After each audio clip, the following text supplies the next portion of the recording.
سعيد من نواحي الصويرة. السلام عليكم سعيد. خاطيني لاباس عليك؟ مرحبا، الله يبارك فيك. لاباس عليك، مبارك الله فيكم. علينا وعليك، شكرا.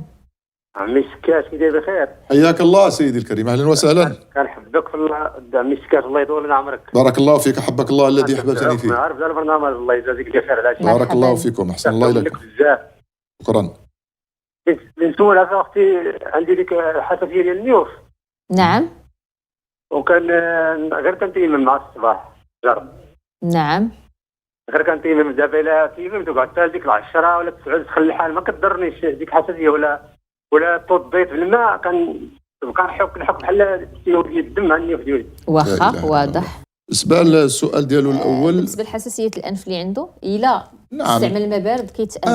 هذا من النوع اللي يتيمم في ديك الفتره، ديك الفتره ديال البرد ديال كيكون سميتو كيكون الماء البارد، ولا حتى ولو استعمل الماء سخون، لانه ملي غيستعمل الماء سخون يخرج سميتو للصلاه غادي عاوتاني كيبدا يحك لان البرد فيتيمم.